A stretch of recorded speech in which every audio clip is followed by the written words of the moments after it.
ॐ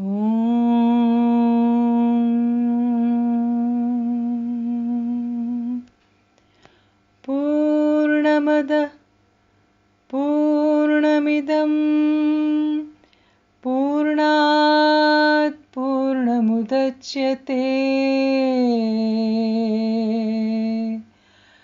पूर्णस्य पूर्णमादाय पूर्णमेवावशिष्यते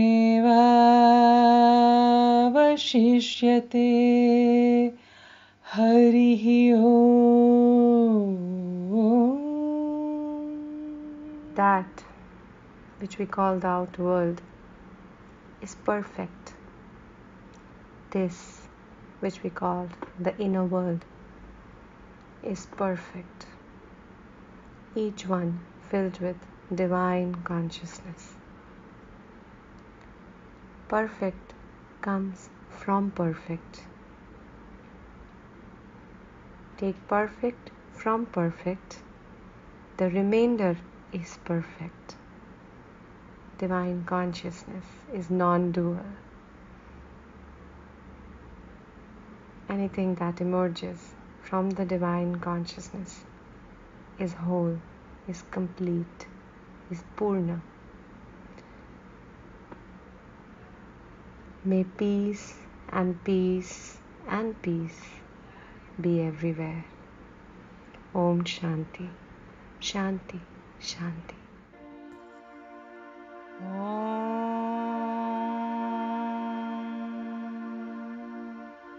पूर्णमदः पूर्णमिदं पूर्णात् पूर्णमुदच्यते पूर्णस्य पूर्णमादाय पूर्णमेवावशिष्यते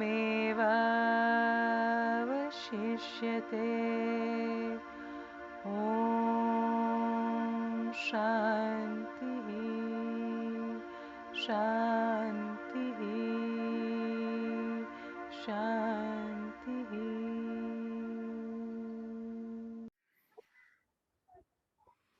Hi everyone, and welcome to another episode of Purnamada. Today we are logging in at episode season 6, episode 3, with our favorite mentor, Dr. Tripti Jain. And thank you so much from the entire team of Purnamada. We would like to thank you from the bottom of our heart for all the wishes and the love that you pour into us. And trust me, this is very motivating for us to bring in every time, every week, a new set of guests and share with you their experiences, their life, their past life stories, and to make you believe that past life does happen. And today with us, we have another interesting guest who hails from the city of Raipur. Yes, Raipur in Chhattisgarh. You might think that this is a small town, but our guest has been doing amazing, great work. She is a Vastu expert and she is also into Feng Shui, into numerology, and she is a past life expert. And without wasting any time, I would like to welcome Dr. Seema Jindal with us. Hi, Seema, and welcome to Purnamada. Thank you, Trupti ma'am and Abhilasha for inviting me here. Hello, everyone. Seema. Thank you for coming. Thank you, Abhilasha. Abhilasha, you missed something very important. Seema is a gold medalist Yes, ma'am. in the field of Vastu. Am I right, Seema? Yes, ma'am. अच्छा, wonderful. 2004 में मैंने ये complete किया था. उस समय पर मैंने अपना पूरा बुद्धिज्म का उसमें टॉप किया था. क्या बात है, wonderful. I am so excited Seema. आज तुम कुछ इंटरेस्टिंग बातें बताओगी, हमें वास्तु के बारे में बताओगी, astrology, numerology, past life therapy, और ये भी मैंने पढ़ा है तुम्हारे बारे में कि you are also a taso practitioner. तुमने टैसो से, हॉलैंड से भी तुमने अपनी सर्टिफिकेशन किया है, which is really wonderful, creditable है तुम्हारे सीवी. और मैम टेस्टों में भी मैं टॉपर रही हूँ पूरे बैच में, तो गोल्ड मेडलिस्ट आप उसमें भी मुझे कह सकते हैं. पूरे इंडिया रीजन में जो एग्जाम हुए थे उसमें मुझे टॉप रैंकिंग मिली थी. Wonderful, wonderful. तो कुछ बताओ अपने बारे में. कुछ बताओ अपने बारे में, चाइल्डहुड के बारे में। क्या तुम्हें हमेशा इन सब चीजों में रुचि थी, या जैसे जैसे उम्र तुम्हारी बढ़ती गई, कॉलेज ये वो, तब तुम्हें रुचि होने लगी? कुछ बताओ। मैम इंटरेस्ट तो मुझे ऐसा लगता है कि मुझे बहुत, जब से मुझे अपना बचपन याद है, मुझे बचपन से ही इन सब चीजों में इंटरेस्ट था। लेकिन मैंने कभी सोचा नहीं था कि ये मेरी फील्ड या प्रोफेशन हो सकता है, क्योंकि हमने, जैसा हमारा एटमॉस्फेयर होता है, जैसी हमारी परवरिश होती है, तो मैं वहां देखती थी कुछ आईएएस ऑफिसर्स को जो बहुत रुतबे वाले और बहुत, मतलब मैं उनसे बहुत इम्प्रेस होती थी कि अच्छा अगर कोई पोस्ट हो तो आईएएस ऑफिसर जैसी पोस्ट होनी चाहिए। तो मेरे दिमाग में था कि मुझे आईएएस ऑफिसर बनना है। लेकिन कुछ सर्कमस्टेंसेस ऐसे हुए जिसकी वजह से मैं आईएएस ऑफिसर तो नहीं बन पाई, लेकिन कुछ एक मेरे लाइफ में कुछ ऐसे, मतलब लाइफ चेंजिंग मोमेंट हुए, जैसे मैंने अपने बच्चे को खो दिया 2003 में, और उसके बाद से सडन मेरे अंदर कुछ ऐसे चेंजेस आए कि मैं एकदम से बिल्कुल डिप्रेस और पागल जैसी हो गई कि मेरे साथ क्यों हुआ, कैसे हुआ, क्या वजह थी, और उसके रीजन को ढूंढते ढूंढते मैं कुछ इस तरह की फील्ड में मैं आ गई। और 2004 में मैंने वास्तु की पूरी पर्टिकुलर पढ़ाई शुरू की और वहां पर एग्जाम्स वगैरह दी और उसकी प्रैक्टिस शुरू किया मैंने। लेकिन फिर भी मेरे अंदर ना वो चीजें जा नहीं रही थी। मैं लोगों को गाइड कर रही थी, मैं बहुत अच्छा काम कर रही थी, मैंने दुबई भी काम किया, मैं रायपुर में भी अच्छा काम कर रही थी, लेकिन एक अंदर से कुछ एक जो एक खो देने की फीलिंग और एक अंदर से इनकम्प्लीटनेस जो मैं महसूस कर रही थी, वो मेरे अंदर से नहीं जा रही थी। तो मैंने सोचा कि अगर ये चीज मैं महसूस कर रही हूँ, मतलब ऐसे ही तो मेरे पास जो क्लाइंट आ रहे हैं, अगर मैं अंदर से पूरी नहीं हूँ तो मैं उनको क्या कर सकती हूँ, उनको मैं कैसे हेल्प कर सकती हूँ। तो पहली शुरुआत तो मेरे से होनी चाहिए। फिर मुझे पता चला कि हाँ, आपके बारे में मुझे पता चला, तो मुझे लगा कि नहीं, मुझे जाना चाहिए। इस बीच में मैंने एस्ट्रोलॉजी भी शुरुआत कर ली थी, और एक मुझे मेरे एस्ट्रोलॉजर फ्रेंड ने ही मुझे आपके बारे में सजेस्ट किया कि सीमा जी, आपका होरोस्कोप तो इतना वंडरफुल है, आप क्यों नहीं आप पास्ट लाइफ रिग्रेशन करते, आपको बहुत सपोर्ट करेगा ये। तो मुझे बड़ी खुशी हुई कि ऐसी भी कोई चीज होती है, क्योंकि मेरा इंटरेस्ट तो शुरू से इस तरह की फील्ड में था, और मुझे उस समय तक कोई आइडिया नहीं था कि पास्ट लाइफ रिग्रेशन जैसी कोई चीज होती है। फिर उन्होंने मुझे आपका कांटेक्ट नंबर दिया, आपसे कांटेक्ट हुआ, और मैं फिर रिग्रेशन की फील्ड में आई। तो 2017 में फिर मेरी आपसे मुलाकात हुई, और जब आपसे मुलाकात हुई और मैंने आपके साथ सेशंस लिए, तब मुझे समझ में आया कि आज जो हमारी साइकोलॉजी है वो कहीं ना कहीं हमारे बैक से जुड़ी हुई है, और अगर हम आज को अच्छा करना चाहते हैं तो वहां जो ब्लॉकेजेस हैं उनको क्लियर करना जरूरी है। और आपसे जो गाइडेंस मिली उसके बाद मैं आगे बढ़ती गई। फिर मैंने आपसे सारे लेवल के कोर्सेज किए, ऋषिकेश किया, फिर मैंने टैसो किया। टैसो में भी पूरा 1 ईयर हमने मतलब बहुत अच्छे से पूरी पढ़ाई, और मुंबई और दिल्ली हमारी पूरी एजुकेशन वहां पे रही। तो ये पूरा एक मेरा एक रहा है, जर्नी रही है। तो डेफिनेटली बचपन से इसका लिंक तो जरूर था कि मुझे इंटरेस्ट था, लेकिन एज अ प्रोफेशन ये होगा, ये डेस्टिनी ने मुझे रास्ता दिखाया। ट्रू ट्रू सीमा, बिल्कुल सही है। डेस्टिनी हमें कहाँ ले जाती है कुछ पता नहीं चलता एक्चुअली।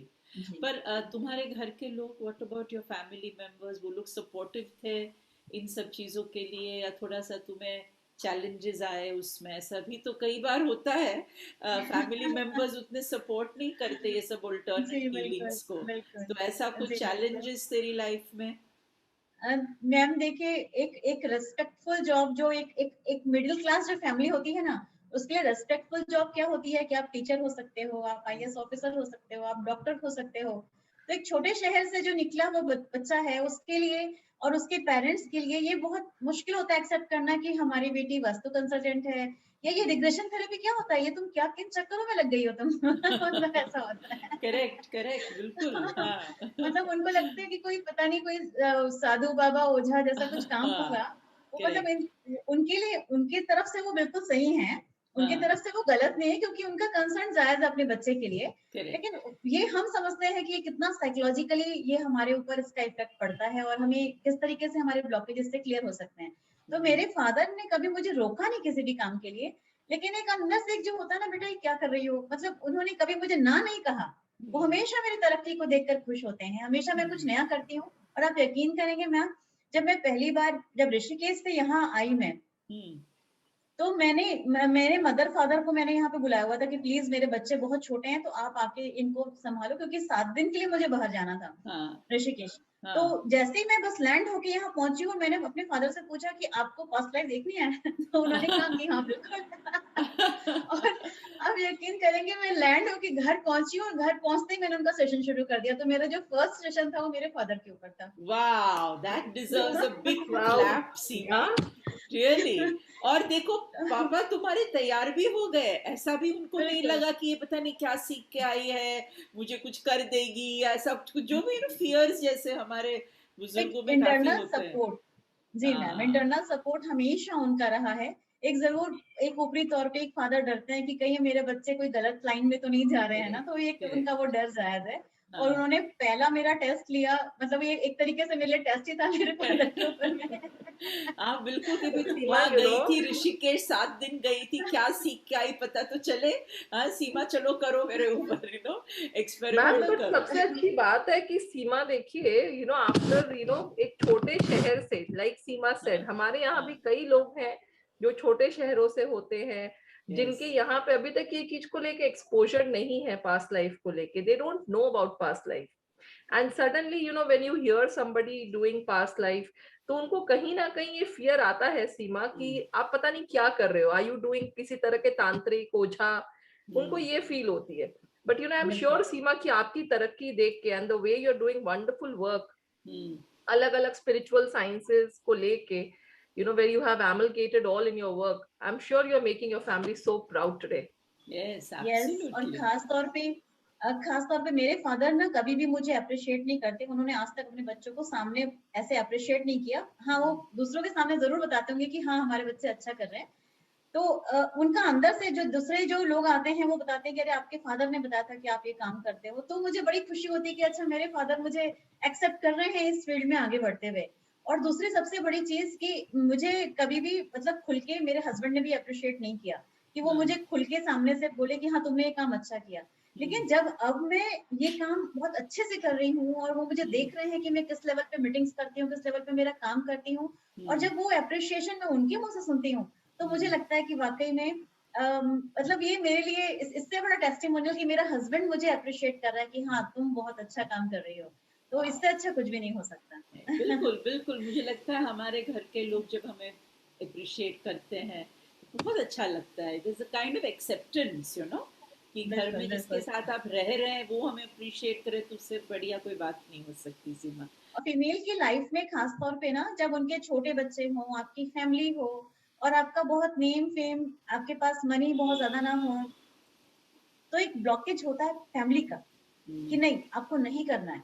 तो पहला जो आपको जोर लगाना पड़ता है, पहला गियर तो आपको फैमिली से बाहर आने के लिए लगाना होता है कि उसको आपको ये प्रूव करना होता है कि नहीं आप जो कर रहे हो वो सही कर रहे हो और सबकी भलाई के लिए है। और एक बार आपने, जैसे एक अर्थ होती है ना, अर्थ की ग्रेविटी से बाहर आने के लिए डबल फोर्स लगता है, तो वो डबल फोर्स से एक बार आपने वो अगर बाहर ले लिया रास्ता, फिर आपको सब लोग, ये आपके जो मतलब ये जो मैं छोटा सा ब्लॉग बोल रही हूँ, ये सब आपके सपोर्ट हो जाते हैं और बहुत बड़ा सपोर्ट हो जाता है ये। सीमा, और सबसे ज्यादा पता है सीमा, इसमें ना हिम्मत की जरूरत है। कई लोग पता है सीमा, छोटे से ब्लॉक को देख के डर के मारे बैठ जाते, वो वापस पांव ले लेते हैं। एक फैमिली ने ब्लॉकेज दिया और उन्होंने बोला नहीं करना है। इसमें सीमा दृढ़ता, खुद की दृढ़ता बहुत जरूरी है। खुद का अपने ऊपर विश्वास कि मैं ये करने वाली हूँ, दृढ़ निश्चय कि मुझे ये करना है, ये बहुत जरूरी है।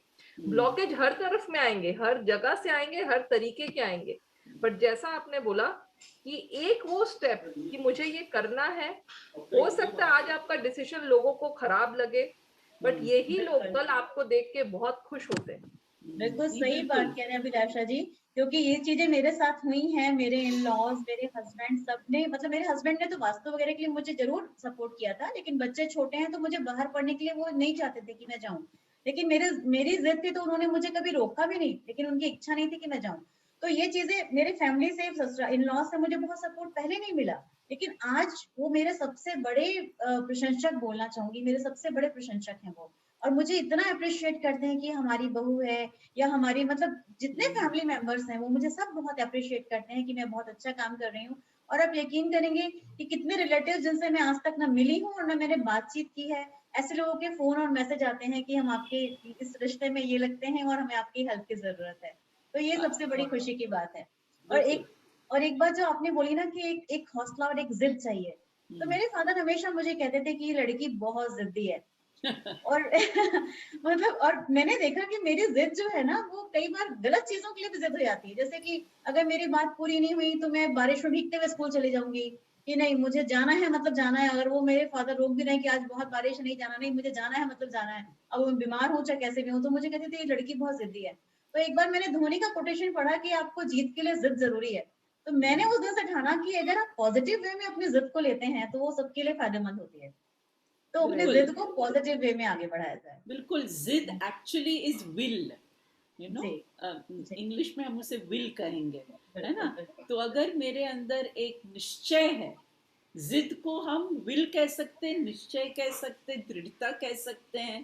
तो जिद बहुत ही जी नेगेटिव वर्ड है ना। बिल्कुल जिद्दी जिद्दीपना बहुत नेगेटिव हो जाता है, बट तुम्हारे अंदर एक निश्चय था, यू नो। जी स्लोली जैसे तुम्हारी उम्र इंक्रीज होती गई, तुम्हारे अंदर एक निश्चय बना कि नहीं मैं भी जी कुछ करना चाहती हूँ, मैं भी कुछ करना बिल्कुल चाहती हूँ। और मुझे लगता जी है ये बहुत इम्पोर्टेंट है, हर इंसान में ये होना चाहिए कि मुझे कुछ करना है, कुछ बनना है, you know, something I want to do something which is fruitful, which is going to be purposeful, meaningful. तुमने वही किया सीमा। मैम तो और सीमा के बारे में अगर आप देखिए तो सबसे अच्छी चीज थी कि आज it's very heartening Seema to know कि in 2003 you lost your son. कई बार लोगों के लिए सीमा सेटबैक लाइफ में भगवान इसलिए देते हैं कि कहीं ना कहीं वो सेटबैक के कारण आप अपने लाइफ का जो जीवन का रास्ता है आप उसको पा लें। You know, actually I'm sure life must have changed for you. You have beautiful kids now. But that setback has created the Seema that we have here today, हाँ you know, बिल्कुल बिल्कुल। because you wanted to find yourself.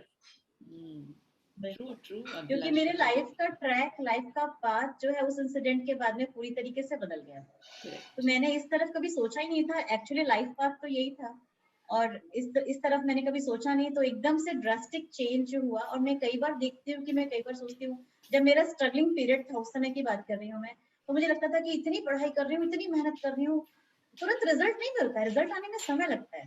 पेड़ बड़ा होता है उसके बाद ही fruits लगते हैं। तो मुझे लगता था यार छोड़ देती हूँ सब कुछ। लेकिन फिर से कुछ ऐसा ही होता था कि कुछ एकदम बड़ा सा इंसिडेंट कुछ ऐसा हो गया कि मेरे को लगता था कि नहीं मेरे लिए ये सब नहीं है, मेरे को कुछ करना है और ये करने के लिए यही रास्ता है।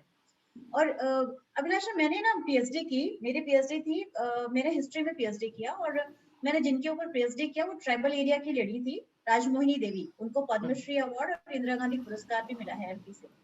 तो मैंने पूरा उनके ऊपर वर्क किया और उनके ऊपर आज तक कोई भी बुक पब्लिश नहीं हुई है। तो मेरा पूरा रॉ वर्क था उनके ऊपर। इवन मेरे गाइड ने मना कर दिया था कि इस टॉपिक पे तुम मत करो क्योंकि इस पे कुछ भी है ही नहीं मटेरियल। तो तुमको कुछ ऐसा लेना चाहिए जहाँ पे तुमको कुछ मटेरियल मिले और तुम कुछ कलेक्ट कर सको। तो ये मैंने चैलेंज के फॉर्म में लिया था कि नहीं मैं इसी पर काम करूंगी।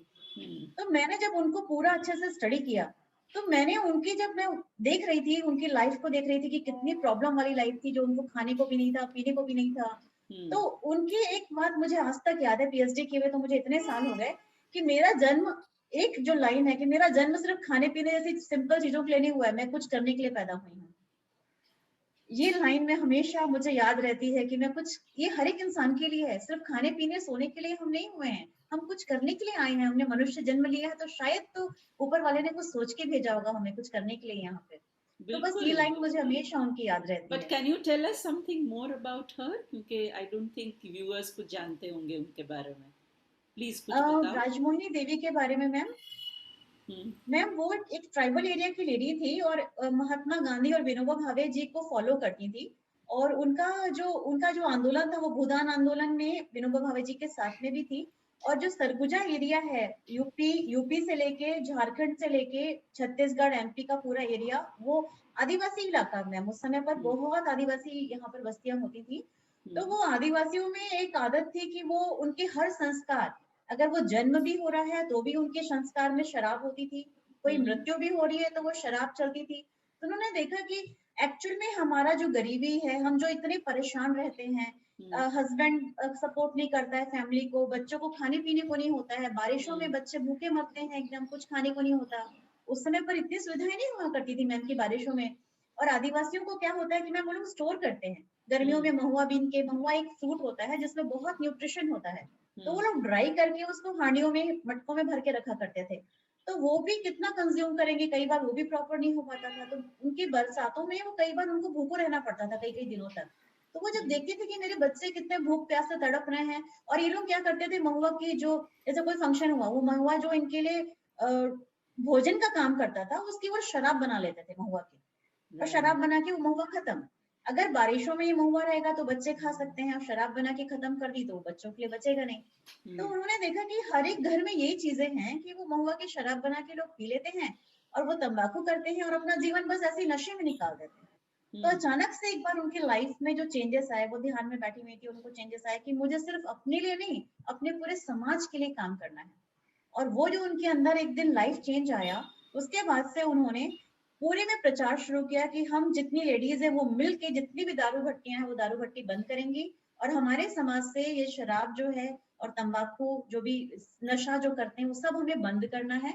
और वो भूदान आंदोलन में शामिल हुई। उन्होंने अपने करीब 1 लाख फॉलोवर बनाए उस समय पर। 1957 से वो एक्टिंग थी मैम, 50 कहना चाहिए इवन मुझे। और भूदान आंदोलन में विनोबा जी के साथ में उन्होंने पदयात्रा की कई जगह पर। और मेरे पास इनका कोई भी डॉक्यूमेंट नहीं था मैम।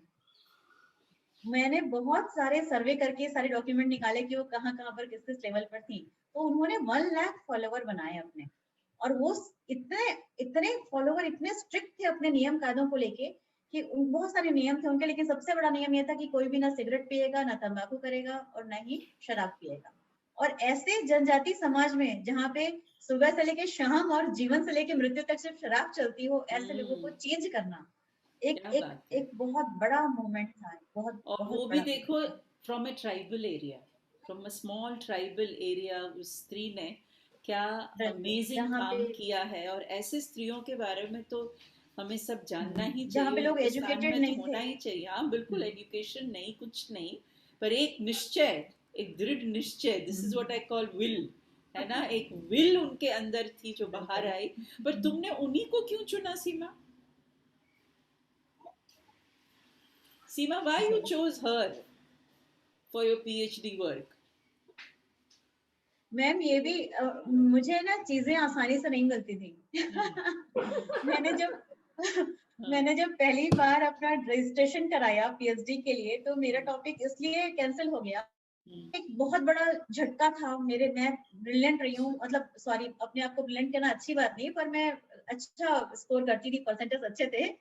तो मेरे लिए और मेरे फादर के लिए भी एक बहुत बड़ा कि कैसे हो गया है कि मेरा टॉपिक रजिस्टर्ड नहीं हुआ। तो वो भी मेरे फादर का रोल मेरे लाइफ में बहुत ज्यादा रहा है। वो बहुत स्ट्रांगली मुझे सपोर्ट करते थे पढ़ाई लिखाई हर चीज के लिए। तो मैंने इनके ऊपर एमए में एक टॉपिक होता है डिजर्टेशन का, एक सब्जेक्ट होता है, तो मेरा डिजर्टेशन राजमणि देवी के ऊपर किया था। तो मेरे गाइड ने तो बोला कि चलो ठीक है, डिजर्टेशन के लिए टॉपिक ठीक है। तो हमने सोचा कि मेरा टॉपिक अगर रजिस्टर्ड सिर्फ इस बात के लिए हुआ है कि इस पर बहुत सारी पीएचडी हो चुकी है, तो हम कोई नया टॉपिक लेंगे जिस पर आज तक कोई पीएचडी नहीं हुई होगी और वो बिल्कुल फ्रेश होगा। तो अब ये था कि ये टॉपिक को रजिस्ट्रेशन, तो मेरे गाइड ने तो बोला कि प्लीज आप ऐसे कुछ मत लेके आओ, 250 से 300 पेज की बुक लिखनी है आपको, ये मान के चलो आप। तो आपके पास जब मटेरियल नहीं होगा तो आप लिखोगे क्या उसके ऊपर?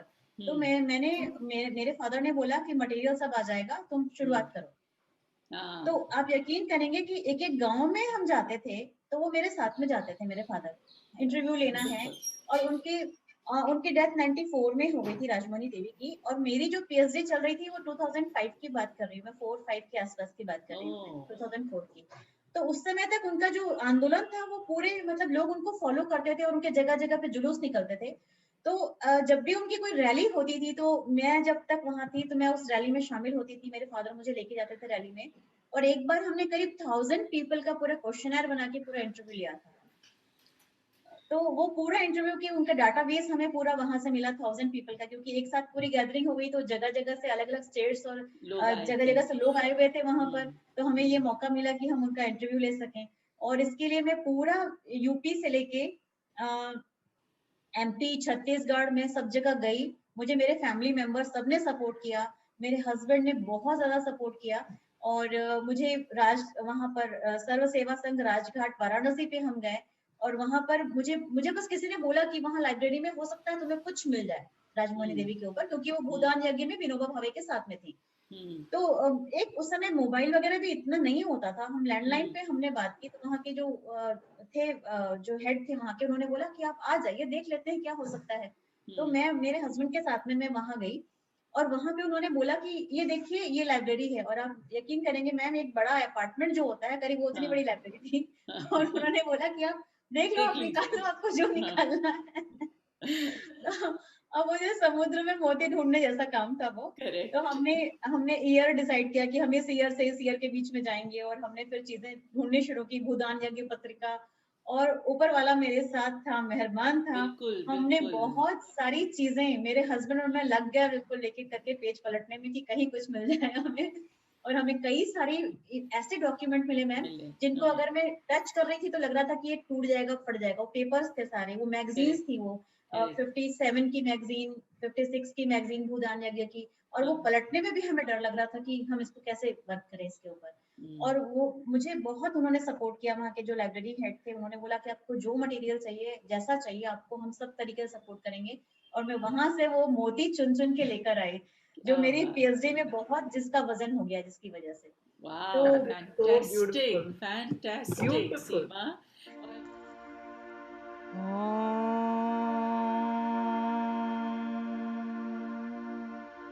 पूर्णमदः पूर्णमिदं पूर्णात् पूर्णमुदच्यते पूर्णस्य पूर्णमादाय पूर्णमेवावशिष्यते।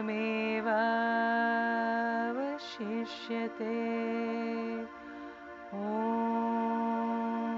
शान्तिः शान्तिः शान्तिः।